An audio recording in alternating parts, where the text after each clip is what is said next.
Guys, welcome back to Cryptonite.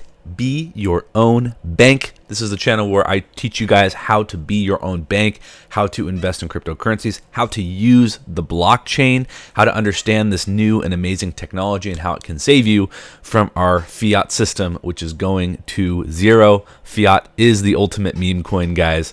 So learn about coins here, learn about Bitcoin. I do technical analysis on Bitcoin and just give you news and updates on what's going on in the crypto space. I want everything crypto here.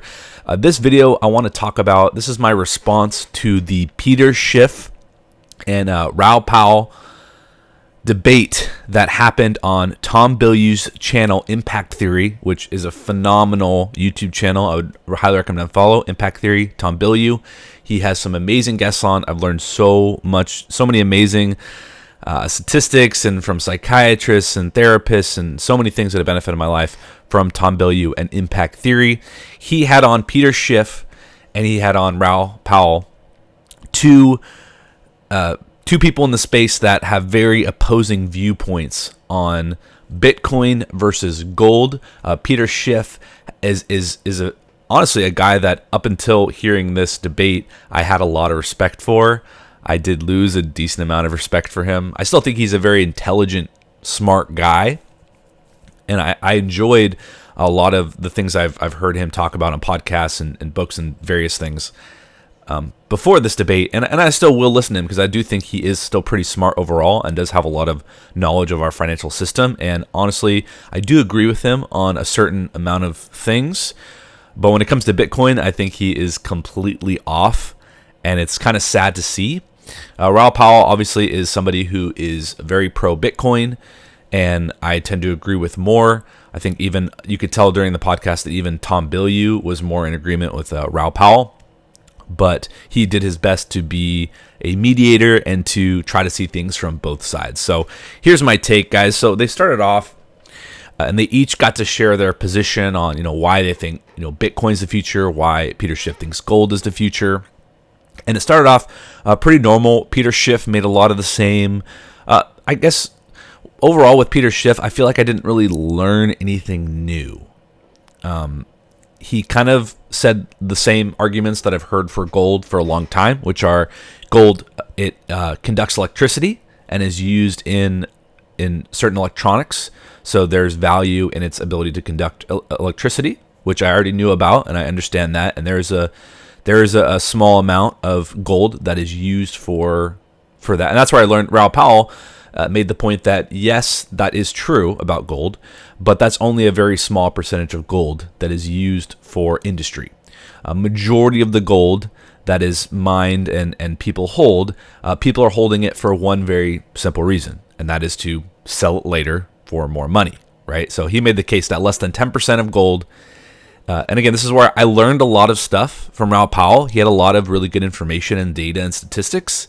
I didn't learn anything from Schiff. He just sort of reiterated the same arguments that I've heard. Like I knew everything he was talking about. There was nothing new there. Whereas Raoul brought in actually a lot of new information I didn't know. And so that's why I'm kind of lost a lot of respect for Peter. I thought he would bring some new information to the table, but he didn't have anything new. Whereas Raoul did. Another interesting note was that Schiff, throughout the whole podcast, throughout the thing, he constantly insulted people who invest in Bitcoin and cryptocurrencies, calling them dumb, calling them idiots, stupid. This was throughout, guys. This wasn't just a one-time thing where he was just like, "Oh, Bitcoin holders are stupid." No, this was throughout the entire podcast. He was constantly insulting people who invest in Bitcoin, whereas Raoul was not insulting of Schiff or gold holders at all. In fact, he was the one that was actually asking a lot of questions of Schiff to see if he could kind of sort of change his frame of reference and come at it from a different angle. And so he chose to go the route of not insulting Schiff and calling Schiff an idiot and saying gold is dumb and people who invest in gold are dumb, right? He never insulted Schiff. All he did was ask questions. Schiff didn't ask really any questions at all and constantly just insulted people who invest in cryptocurrency and Bitcoin. So just that alone, if we don't even look at anything else in this debate, this argument, if we just look at how he just usually someone who needs to insult the other side constantly and doesn't actually ask questions of the other side to get them to think about their own arguments, that person already sort of lost that argument, in my opinion, and I lose a lot of respect for people like that who can't take their emotion out of it. Because to me, when you start to insult the other side of a debate or argument, you're emotional, right? You're not looking at things logically. You're not looking at things from an unemotional standpoint. That's what's causing you to actually need to insult the other person to make yourself feel good. You're emotional. You're riled up. So to me, Peter Schiff, you could tell that he was far more emotional in this debate. He was getting riled up, and he was needing to insult people who invest in Bitcoin instead of just saying, hey, I don't think that's a good idea for them to invest in that, right? You could say that, or you could be like, wow, those holders are stupid. Okay, big difference between how you come at these kind of things. And so it was just more confirmation for me to not really take a lot of what Peter Schiff had, take it with a grain of salt, because why, if he had such a strong position, he wouldn't need to get so emotional and insult people. What's the good in that? Why insult? I invest in Bitcoin. Why insult me, right? Why not just say, hey, I disagree with you. I don't think it's a good idea. Okay, that's fine. But to call me stupid and dumb and stuff, it's like, come on, dude. Don't you have an argument? Don't you have something better to say than just insulting, right? So I lost a lot of respect for Peter, the constant insulting throughout this debate of people who invest in cryptocurrencies was disappointing, and I lost a lot of respect for him. So again, back to what Peter Schiff's main arguments were. So one, again, gold conducts electricity, so therefore it has use case. So it's more the word that they used was a mimetic value, and that describes when people believe something has value. That's what we call mimetic value. And so Peter Schiff kept saying over and over again that gold, doesn't have mimetic value. It has real use case value because it's physical, because it can conduct electricity. He one of his points that he made was that people could wear gold, and therefore there's value in the fact that people want to show off their gold. And so I'll give him, that was sort of a somewhat new thing. I was like, oh, I never thought about that as something that is producing value. I don't think that's really much value. It's a use case, but I wouldn't consider it a very strong use case personally. I'm like, oh, well, technically I could wear a fake gold chain and achieve the same result that people think I'm wearing gold, but I'm not, right? So is it a minor use case? Sure.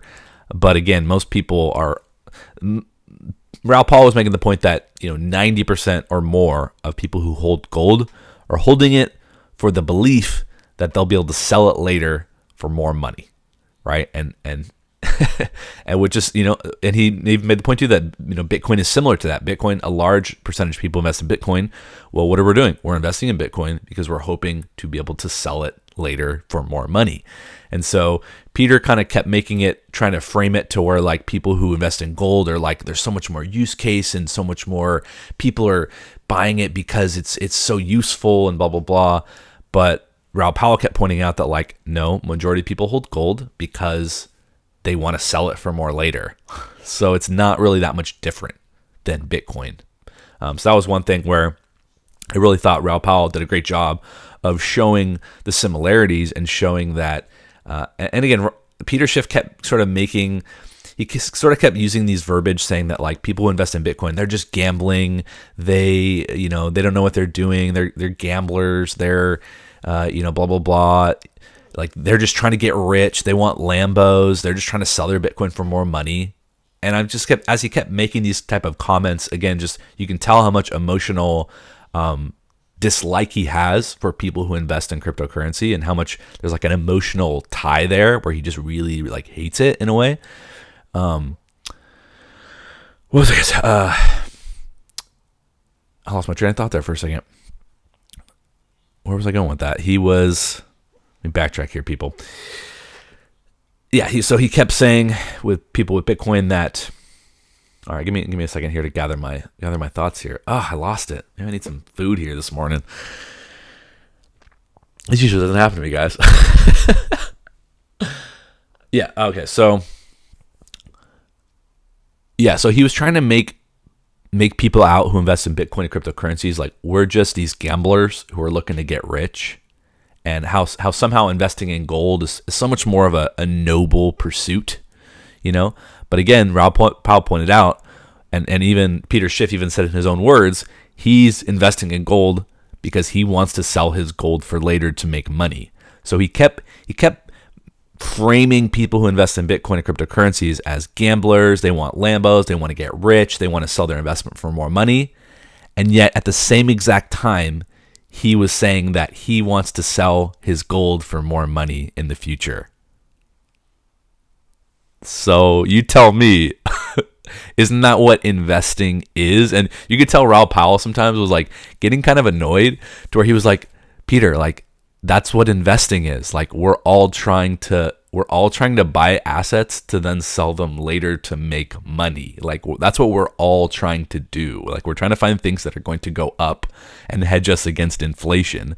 So don't try to pretend like you investing in gold is somehow this noble pursuit and us investing in Bitcoin are somehow we're just gamblers. We just want to get rich. It's like, no, like we all want to make money. We all want to preserve our wealth and grow our wealth. Like we're in the same boat here. But Peter, you could tell he had this frame of reference with him where he was doing the noble, the right thing. And people who invest in crypto and Bitcoin they're just gamblers. They want Lambos, right? I could tell he had like this frame of reference from like, dude, we're trying to do the same thing, dude. like chill out, bro. Like you are not better than us because you're investing. Like you want to make money too. Like that you believe gold will go up against the dollar. You're holding gold so you can sell it later. Like it really bugged me to see someone so high on their horse and so just arrogant to where they thought like they were doing the right thing, even though they're just as degenerate as the rest of us. Like we're all trying to make money here, dude. We're all trying to protect ourselves against this dirty fiat system that we live in that's collapsing. And that was the one thing they could agree on throughout this thing that they would come back to at times was the idea that fiat currency and inflation, Raoul Powell said, 15% inflation pretty much year over year. That'll probably get worse over time. Our budget's growing by, 30 trillion per year.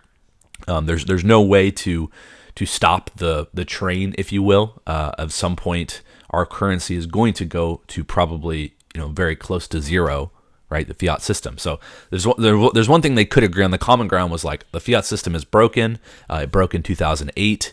It's never coming back. There's no way to stop this continuous printing, and we will print ourselves into either we find a way to jettison the system and get into a new system at some point to like save America, or we will continue to go down this path, and eventually people will just leave America in the same way that many people have left Venezuela, which is a country that experienced very high inflation to the point where people just left the country. People just fled the country. They couldn't, you'd have to wheelbarrow full of money just to buy a loaf of bread. At that point, people will just leave your country. And so unless we can find a way to find a better system to jump onto, we will suffer the same fate where essentially our government will need more and more money every year to pay off the debt, and so they'll continue to raise taxes, they'll continue to inflate the money supply, and then the worst case scenario, which I do think is almost a guaranteed outcome, is they will start taking private property from people, because at some point the government, they're going to be like, we need to survive, we need to like keep the system going, like the people that are in power want to keep that power. They're like, what do we do next? We taxed everyone. No one has any more taxes they can pay. We've inflated the money supply so much, like people are going to start leaving at some point because they can't afford to live here. What do we do next? Well, that's when you start taking private property away from people, right? You just take private assets and just the government takes them and then sells them and uses that to pay off their debt. So I think that's, to me, and that's something where they sort of disagreed on. Raoul Powell was a little bit more optimistic in thinking that there was a future in which that wouldn't happen, whereas Tom and Schiff were more on the side of, this is probably an inevitability at some point.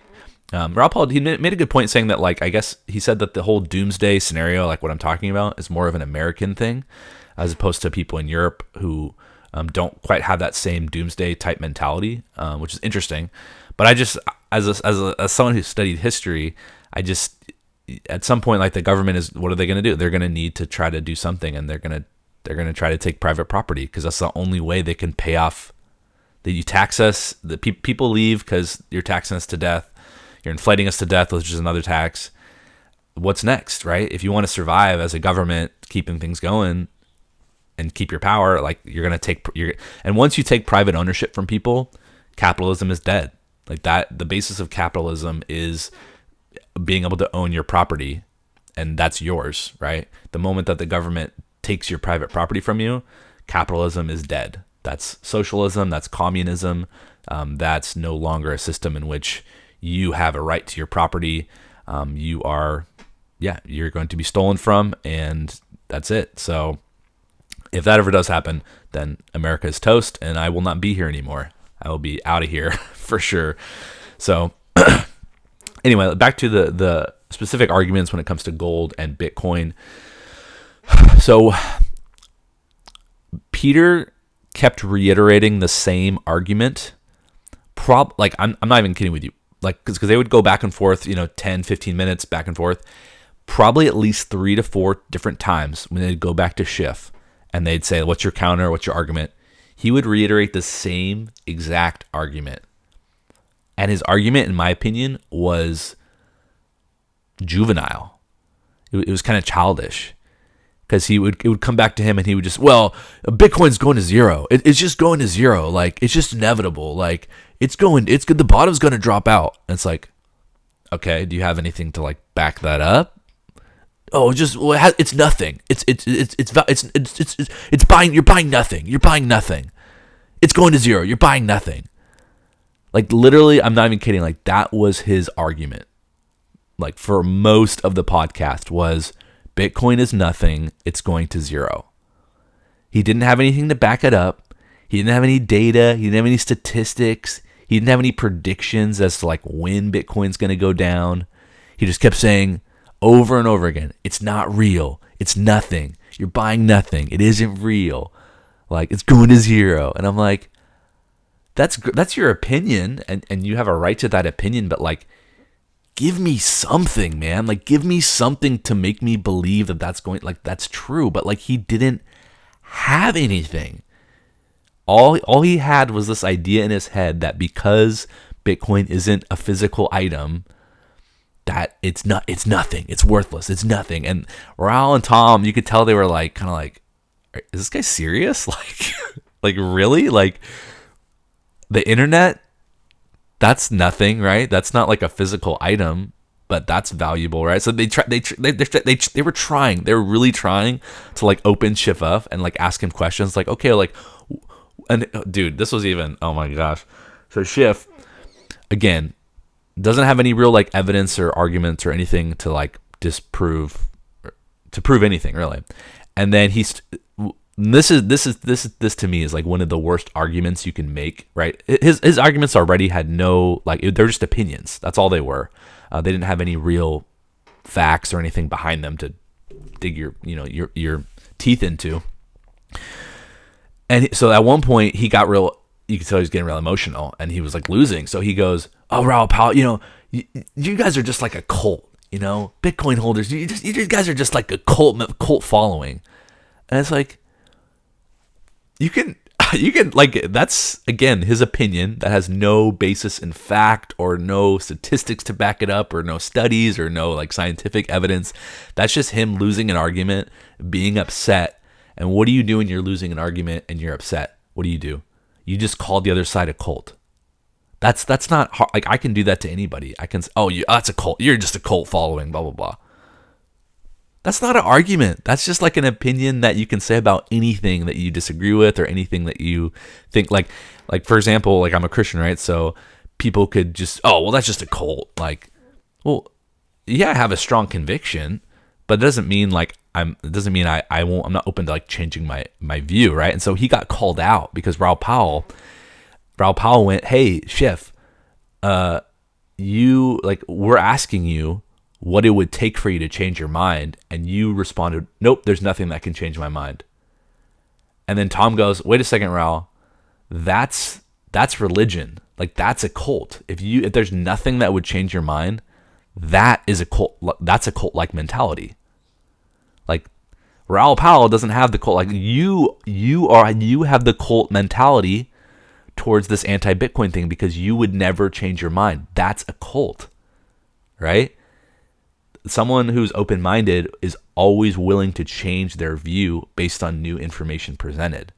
If you don't, if you're like, nope, this is what I believe and I'm never changing, that's a cult. You have a cult-like mentality towards that thing. Because if new evidence was presented that proved you wrong, you would still disregard it because you are following a cult. And so he got called out big time. Like, wait a second. Tom goes, wait a second, Raoul. There's nothing that would change your mind that Bitcoin's gonna, nothing at all. He's like, nope, nothing. I'm like, so he's like, so it's a religion to you then, because that's a cult religion. He's like, oh well, I mean, I guess. And then he backtracked because he realized he got caught and he looked like a complete hypocrite. And then he said, oh well, I guess what would change my mind is if Bitcoin ever became a currency that I can use, like I can use a dollar to go buy a coffee. So whenever I can use Bitcoin to go buy coffee, that's when I'll be like convinced. So he did backtrack, realizing like and I think that was a insight into his mentality, that he is very much a sort of a cultist when it comes to, being anti-Bitcoin and crypto. Like, that was his first response. It was like, oh, no, nothing will change my mind. And then also throughout the podcast, you can tell there was like this sense of arrogance where he just kept saying like, oh, I knew that was going to happen. Oh, I knew this was going to happen. I knew. He kept saying it in this way. And I just I cringed inside when I heard how like arrogant he was towards like, oh, I knew that was going to happen. I knew this was going to happen. And even Raoul was trying to be like, hey man, like, you can be wrong too, right? Like, are you open to acknowledging that like you might be wrong here? Like, can you at least acknowledge that? Because he just came from this place of such arrogance and such, I knew, and just like very little humility. And he just, oh, I know it's going to zero. And so Raoul was doing his best to like, he didn't want to be like Schiff and start insulting him and calling him an idiot and calling him a cultist, right? He would just ask questions. He'd be like, well, what would it take for you to think that Bitcoin isn't going to go to zero, right? Or are you open to admitting that like you might be wrong about some things? Or like he was really trying to be very kind about getting Peter to sort of transition his mind to sort of think about like, okay, maybe I could be wrong, or like, let's look at this a different way, right? Like, you have this really strong, extremely biased, emotional, opinion about Bitcoin. Just like let that go for a second and let's discuss like what it would be like if this could be a thing, and like trying, like Peter Schiff, I'm sorry, very close-minded, very emotional, very cult-like mentality towards his belief about crypto and stuff. And that's what I got from it. And like, am I going to go with a guy who didn't insult the other guy and asked a lot of questions, was very curious, was very kind in his arguments, tried to do his best to like share his opinion and not insult the other side, and like actually presented like good counters, like for example, the counter that, hey, look, only a small percentage of gold is used for industry, so like most of it is mimetic, most of it people just think it's going to go up, and so therefore it's going up, right? So he had a lot of great counters and to Raoul, as well as so Peter kept saying that Bitcoin has no value, but there's nothing, it's nothing, there's nothing there, you're buying nothing, blah blah blah, it's a Ponzi scheme, it's just going to go to zero, blah blah blah. Like, that was just Peter Schiff's argument the whole time. And Raoul was like, hey, there's actually more, there's the blockchain, there's use cases to the blockchain. It's a settlement layer for transactions that have smart contracts that can like settle transactions like worldwide. Like, you don't need an intermediary. Like, it saves time. It's, you can store it. Like, I can store Bitcoin in my own wallet. There's like self-sovereignty. I don't have to like hold something physical in a vault or something. There's like ability to write code onto the Bitcoin network itself, like with ordinals, and with even saving information onto the blockchain via the block. You can like write stuff in to like save. So there's like, and he was making the argument too that like the network effect, right? Where one of the things Raoul talked about was that when Bitcoin was going through its most recent bear market and dropped, over 70% down, the amount of Bitcoin wallets actually went up during that time by about 25%. So even though the price was going down, the network growth was growing as more people were producing wallets to use Bitcoin and use cryptocurrencies. And so he was saying, look at the network effect, look at the growth of the network, how many people are using the network is growing over time. Like that is valuable, right? If we look at the internet, what is the internet? The internet is nothing, right? It's just in the, where's the internet, right? I can make the same argument that the internet has no value. It's nothing. Why would you invest in the internet? It's nothing, right? But it's not nothing, right? People, will pay for people to host websites because it's something, right?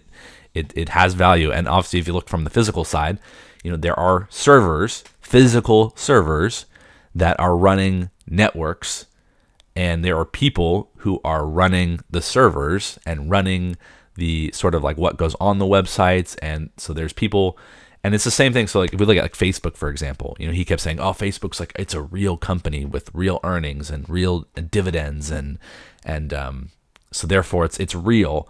It's like, well, if you look at Bitcoin, there are many people around the world running the Bitcoin network with machines like servers, very similar to a Facebook.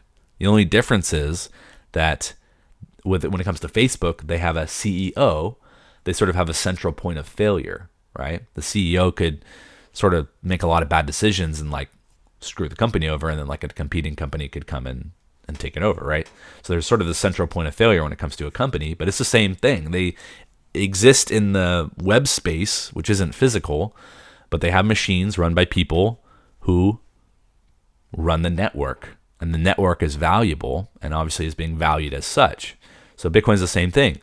People running machines to run the network, and the network provides a service. Digital scarcity, that's a service. And so Raoul Pal was talking about, hey, look, in this digital world, when, in the digital world, you can sort of create endlessly, right? It's hard to have digital scarcity in the digital world because there's no like physical limitations to what you can produce, right? Like there's no physical space limitations. So you could, produce endlessly, right? So digital scarcity is really important, and that's a service. That's something that people are looking for, right? We as humans, we see scarcity as important, right? Even things that aren't really even that great, if they're scarce, we'll value them, right? That's a very, very important characteristic of money is scarcity. So gold is somewhat scarce. That's why it's survived as a currency, but there's more and more that can be mined. So, so another thing too, Raoul Pal kept bringing up the point that like, look at the performance of Bitcoin over its history so far. It's the best performing asset since its existence ever. Like there's nothing that's even close to the performance of Bitcoin. And so it's like, and even asked Peter, he's like, Peter, what if you had like, because Peter told the story about how he could have bought into Bitcoin at like $1. He could have put like 5 to 10 grand in it. And he's like, what would have happened if you would have put 5 to 10 grand into Bitcoin at $1? Would you be the same person you are now? Would you be like the same anti-crypto person you were? And even Peter was like, I might not be. I might actually be pretty pro-crypto, right? Because a lot of his money he would have made in buying Bitcoin early, right? And so he kept pointing out again, like, look at the asset growth, look at the performance. Like, if you would invest in Bitcoin, you would outperform any of these other investment vehicles that we have, right? And there's a sort of, but Peter kept saying, oh, it's price. There's nothing there. It's just price. It's a Ponzi. When people want to get out, it's going to go down. And Raoul was like, well, I mean, you could say the same thing about gold, right? If 90+% of gold holders is mimetic value, they just believe it's going to go up so they can sell. The same thing's going to happen, right? They're going to dump their gold when it gets high enough, right? And it's going to, so the one argument that Peter had that was like, where you could make the case like gold is better, is that gold has been around thousands of years, right? There's no denying that. That's definitely like a pro-gold thing that I can't hit on that. Gold has been around for thousands of years. Based on that, there's a good chance it will be around for a long, long time. Like I agree with that because it's an element that's has the properties of money in terms of like it can't really be altered too much, and it doesn't erode, doesn't decay, right? That's a really important element of money. So, and it's been around for so long. So I do think that, unless we get hit with some other, comet that has a different material that is better than gold, that replaces gold, and that's obviously a very low likely, outcome, I would say. So I do see gold being around a long time. And Raoul said the same thing. I'm not anti-gold. I hold some gold. I don't think it's a terrible investment. It's not going to perform as well as Bitcoin, especially as it's early adoption, because gold's been around for so long. But he wasn't hating on gold. I don't hate on gold. But at the same time, I'm looking for something that's going to perform a little better than gold. And even Schiff admitted the last decade, gold has basically just gone sideways for a decade. And so, it was interesting. I even thought of this as they were talking. I went, wait a second. We just experienced the highest amount of inflation we've ever experienced in American history over the last even just 4 years. Why is gold not going up? And Raoul later on asked the same question. He goes, wait a second. We just had with COVID, right? We printed 40% of our entire money supply got printed, right? Why is gold not going up? If gold is this great inflation hedge, why is gold staying sideways? Bitcoin went up. You can tell as soon as the money printing happened, Bitcoin absolutely that's what led us into the bull run, was all the COVID printing was what skyrocketed us to that 60,000, in 2020. So you can see a strong inverse between Bitcoin and the dollar. And when the dollar gets printed, Bitcoin goes up, right? So you can tell it's a good hedge against the belief that inflation will continue. But why is gold not performing? Why? And Raoul even said at the beginning too, even said, look, if you're, 60 plus, then gold might actually be the better investment because it's a little safer. The returns are going to be much lower, but that's assuming by 60 you've already accumulated a good amount of wealth, right? And so you might want to have your wealth in something that's maybe a little safer, a little less volatile, because you're older, you need that money to really last, right? So even he said that, hey, look, if you're over 60, maybe Bitcoin isn't the best investment for you. Maybe it is a tad too risky, right? If you're 30, but he said the same, if you're 30, then you need something that's going to keep up with the amount of inflation, and gold isn't going to get it done for you. And obviously, as a 30-year-old, I can attest to the current society and how things are just tougher for all Americans across the board. Things are just more expensive. Food, rent, everything, gas, everything's more expensive than it used to be. And the wages have not gone up to accommodate those changes. And so a lot of Americans are hurting. And yeah, gold isn't going to get it done. I'm sorry. I could probably invest as a 30-year-old. I could invest all my money into gold, and maybe I'd keep up with inflation. Maybe. But that's it. I'm not going to be. I doubt I'm going to be making any serious returns on gold as a 30-year-old, right? So for a 60-year-old plus, it might make more sense. It depends on your time frame for when you need that money and what you need that money for. And so Raoul even acknowledged, hey, look, yeah, Bitcoin, it's only been around 14 years. Gold's been around thousands of years. If you're 60, maybe you don't allocate so much to Bitcoin because it is newer and it could fail, right? So I think Raoul to me was just so much more rational, so much more understanding of both sides, so much more acknowledging of the faults that Bitcoin does have. Where Schiff was just so entrenched, so emotional, so biased in his position that he just couldn't see anything outside of it. And there was just such an arrogance to the way he talked and how I knew this was going to happen. I knew that was going to happen. I knew. You can tell he comes from this mentality that he is all knowing, right? He knows what's going to happen, right? He is essentially and I see this in people, even people I know, where they almost have this, I would say demigod-like mentality where they're so convinced of their rightness, and there's such a lack of humility there, and there's a lack of understanding your limitation as a human and how there's so little that you actually do know and so little that you actually can predict, honestly. And the knowledge that the only thing certain is uncertainty.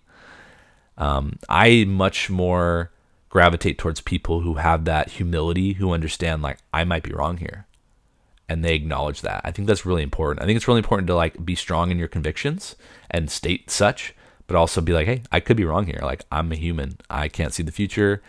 And I think Raoul definitely was very more of that mentality where he was a little more open-minded, a little bit more understanding of his own limitations.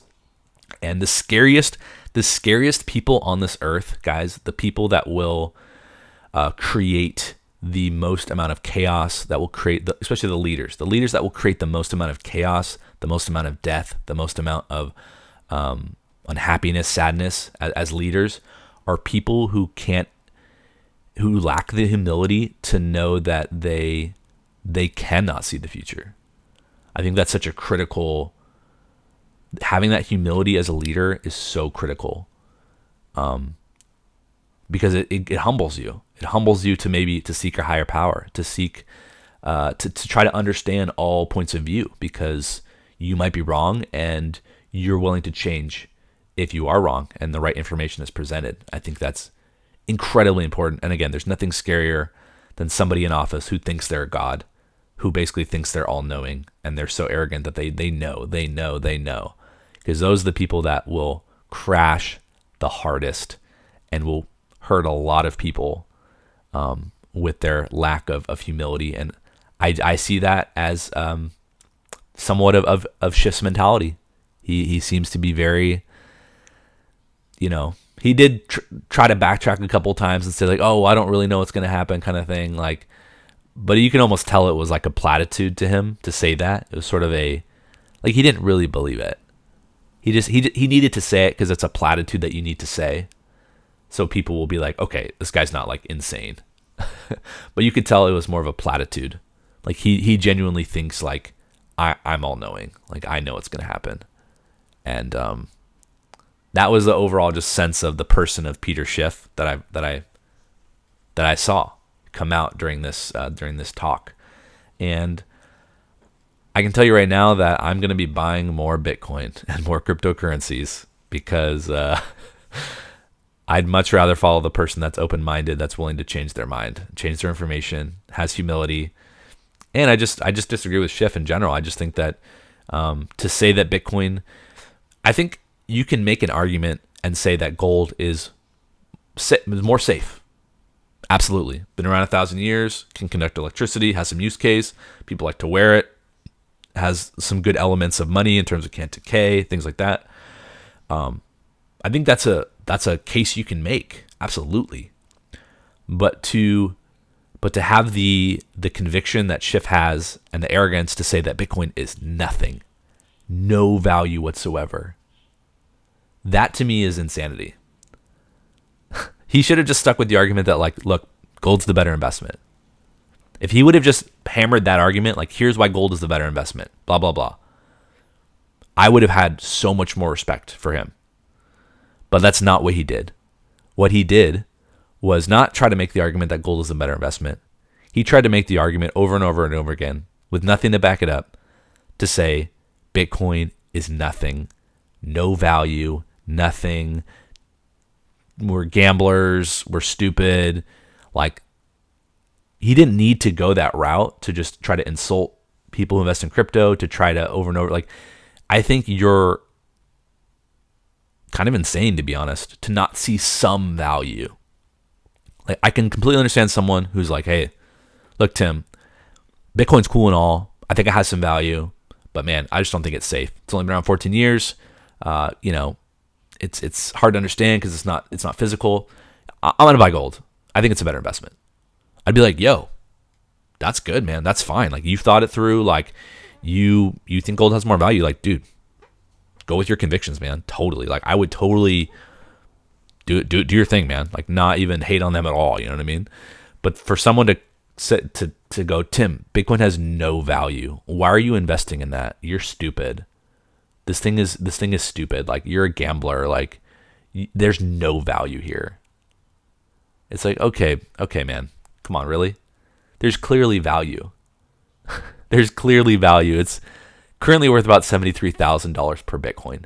Per Bitcoin, it started at nothing. So clearly there's many, many people in this world that disagree with you, and people who are willing to buy Bitcoin at $73,000 per Bitcoin. Like how can you say it has no value? Like it has some value, obviously. You know what I mean? Like, especially now, right? So there's definitely the one argument that you can make, I think, as like an anti-Bitcoin, anti-crypto person is, okay, you think that it's going to zero, right? You think it's a Ponzi, blah, blah, blah. Okay. When do you think that's going to happen? Because one thing that Peter Schiff kept saying was it's going to go down. It is going to go to zero. And I'm like, well, technically he's right. Because everything that's man-made in this world goes to zero at some point. You know, how many companies that were once prominent have gone to zero? A lot. How many, government systems, how many currencies throughout our history have gone to zero at some point? All of them. So the easiest thing I can say is, oh, well, I mean, I can say the same thing. I can say, well, Facebook's going down at some point. Because it will, right? Like maybe 50 years from now, it'll go down. Maybe 100 years from now, it'll go down. But at some point, everything man-made goes to zero. So yes, at some point in time, Bitcoin will go to zero, right? So if that's the case, then like give me some evidence as to why it's going to go down within my lifetime. That's what I'm really concerned about, right? Like, I don't care if Bitcoin goes down in 100 years. I don't care. I'm 30. I'm going to be dead by then. I can still make money on it today and in my lifetime. So it's not important to me that this thing needs to survive, 500 years. It doesn't. So Peter, prove to me that it's going down in my lifetime. And there was no evidence, there was nothing presented as to when Bitcoin is going to go down. And I'm like, well, what kind of argument is that? I could say that about anything. Anything. I could say the US dollar at some point in time is going to go to zero, and it will. I can say that Facebook at some point in time is going to go to zero, and it will, because that's what happens with man-made things. They last a certain amount of time, and then they go to zero. Duh! Like, read a history book. Like, it happens all the time. So he had no argument, no evidence as to why Bitcoin is going to go down in my lifetime. And so I don't care. Yeah, it'll go down at some point, Schiff. What, 500 years from now, Bitcoin will go down, go to zero, and then someone will like post some videos of Schiff being like, see, Schiff, he read the future. He told you all it was going down, and look, he was right. Yeah. 500 years later, sure. Like, that's great, but all the people who bought Bitcoin, who listen to him today, if you bought Bitcoin and then it survives, like, you're going to be like, I'm glad I bought Bitcoin. I'm glad I didn't listen to Peter Schiff, because I'm not going to be around in 500 years when Bitcoin finally goes down or whatever, So again, all of Schiff's arguments, it was literally, oh man, to me, it was just disgraceful to have so little evidence, so little argument. He just kept saying the same thing over and over. Bitcoin is nothing. It's not worth anything. It's going to zero. Over and over again, guys. I'm telling you, I was like, as someone who loves good intellectual debate, as somebody who loves learning new statistics and facts and ways to view things, I was like so disappointed. Like, really, Peter? Like, that's like, you just restate your opinions over and over again and you don't bring anything new to the table? Why would I listen to you? Like, why would I? Like, if anything, like, I'm more likely to buy more crypto because of how lackluster your arguments were. I mean, have fun on the sidelines. That's all I'm saying. When Bitcoin keeps going up, if Bitcoin gets like over 100K this cycle, and Peter Schiff, just have fun on the sidelines, man. Hopefully gold can give you some sort of return, man. But it's gonna be funny. Well, the funny part too is like, let's say 5 years go by, and Bitcoin makes a new all-time high at 150,000, and then retraces to 100,000, right? And then the next cycle, maybe it's up to like 250 or something, right? Let's project like 5 years down the road, it's at like 250. Is Schiff still going to be saying the same thing? You know what I mean? Like, is he like, they do another one? Here's Peter Schiff again, and he's like, "Oh, it's going to zero. It's going to zero. Yeah, it's a Ponzi. Like, when people want to get out, like, it's all going to collapse. Like, blah blah blah." It's like, dude, like, it might at some point. Like, that's a possibility. But like, dude, you could have made so much money in the last 5 years. Like, why are you so dead set on this needing, like, it doesn't need to survive like till the end of time. It just needs to be a vehicle in which we can preserve our wealth for a time period. Like, I'm not like, I based on what I know about Bitcoin, I don't envision I'll ever need to sell in my lifetime. Just being honest, like, I'm open to new information, and I'm open to selling if new information is presented and things happen that cause me to go, oh wow, okay, people aren't gonna use Bitcoin anymore because this better thing came out. Or like, I'm as someone like Raoul and Tom, like, we're open to sort of changing our investment vehicles and our biases based on new information presented in the world. So although based on what I know, I don't think that I'll have to worry about that. Like, I'll probably just keep holding my Bitcoin and just take out loans against it and stuff. Or I might be willing to sell it if like another really, really good investment opportunity comes up in some other way. Although I don't envision that happening, I am open to that happening. I'm open to that new information. And if that does present itself, like something happens where it's like, oh yeah, this new competitor comes in, Bitcoin's like, okay, I'm probably gonna sell my Bitcoin at that point. If that new thing comes in that's so much better, that like I'll pivot and I'll put my money in a better investment vehicle. And I'm sure as I get older too, like if I'm in my 60s plus, like I'm gonna change my investment vehicles based on how much life I have left, and me needing to preserve my wealth to pay for my healthcare and my retirement home and stuff like that, right? Like, of course, like if you're older, you might need to pivot to some other investment vehicle. Like, but I'm gonna laugh if in 5 years from now, let's say Bitcoin hits a couple new all-time highs, it's worth 200,000 or something, and Peter Schiff's going to be saying the same thing. Oh, it's going to zero. It's a Ponzi, man. Once people all want out, they're going to dump it. It's going to just go to zero. Like, oh man, like, it's like, dude, like, really? Like, you could have bought it for $1. You didn't.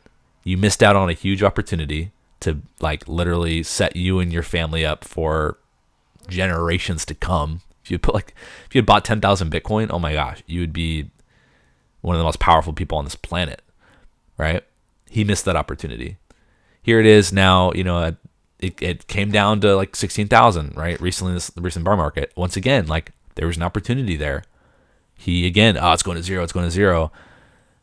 Once again, missed an opportunity, right? Now it's at over $70,000, just made a new all-time high. So like, he's going to continue to be on the sidelines out of this fear that it's going to crash at some point.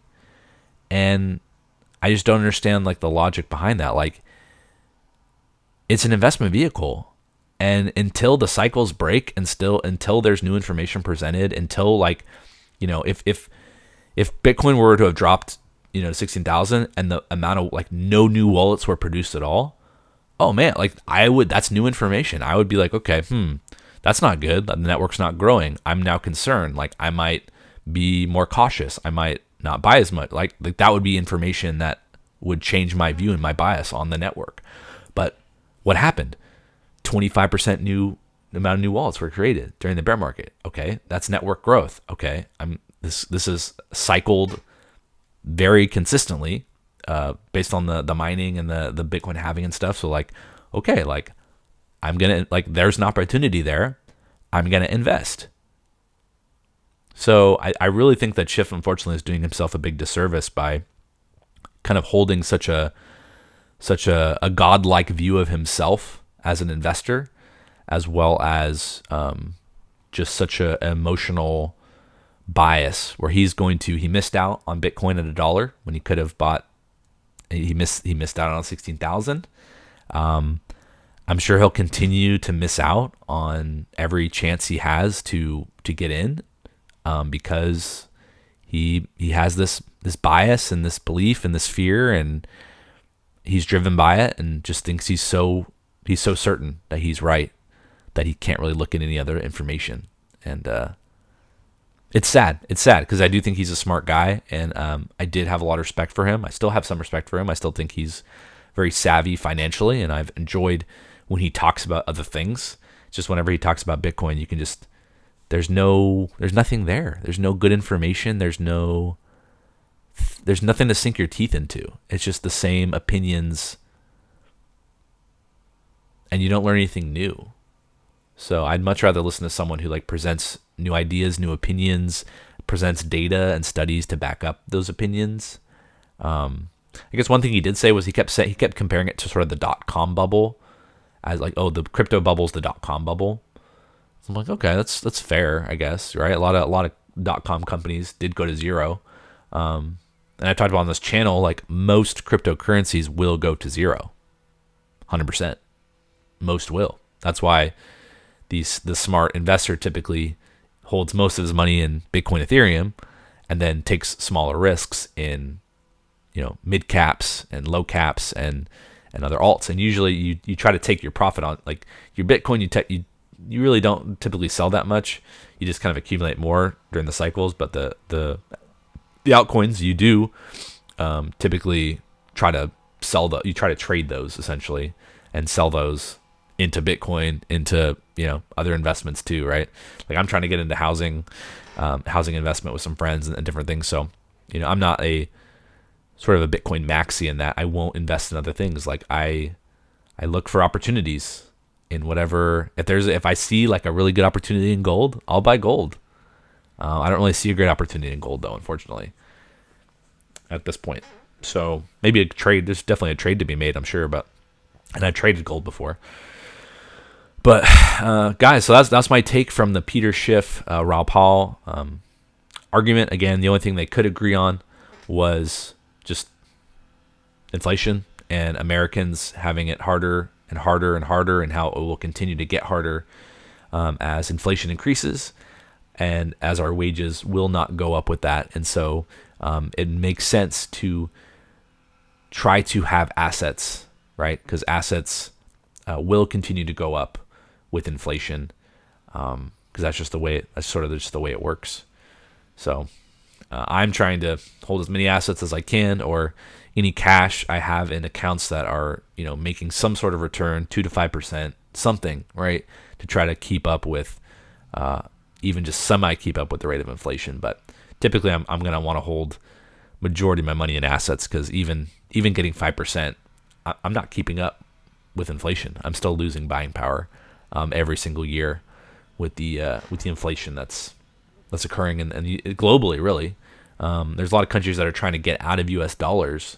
The BRICS currency is something that certain countries are looking into, just as a way to get away from the dollar, because a lot of countries worldwide are sort of trapped by the dollar, in a sense, because it's the world reserve currency. So a lot of people globally are kind of in the same boat as Americans, where they're kind of screwed. As long as the U.S. keeps printing, life will get harder for them too. And so they're trying to do their best to separate themselves and insulate themselves from the U.S. currency, which I don't blame them. I think we're all trying to do that in a certain way.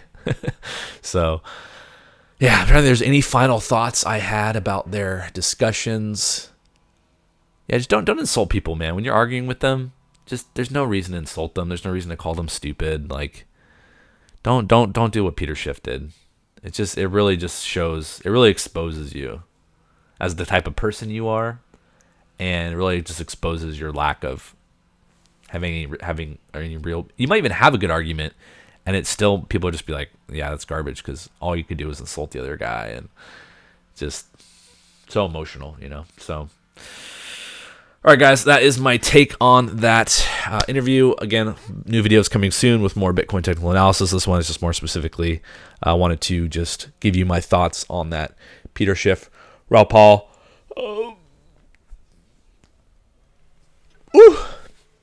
That they did with Tom Bilyeu on Impact Theory. Definitely subscribe to those YouTube channels. They're awesome. Guys, that is all I got for you today. Bitcoin sitting at $73,000 today. I did miss an opportunity. I could have invested in BNB, and I even talked about it on this channel. Look at my previous video. I talked about I really want to invest in BNB, and BNB had dropped to under like $350, and I got lazy and I didn't invest in it that day.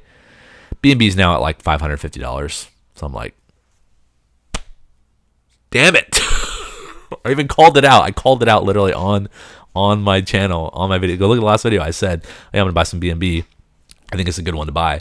And I didn't do it. And now it went up by a couple $100. So whoop-de-doo. Missed that one. But hey, look, there's always more opportunities. I'll be looking for more opportunities. Guys, as always, Cryptonite, be your own bank. And I'll see you on the next one.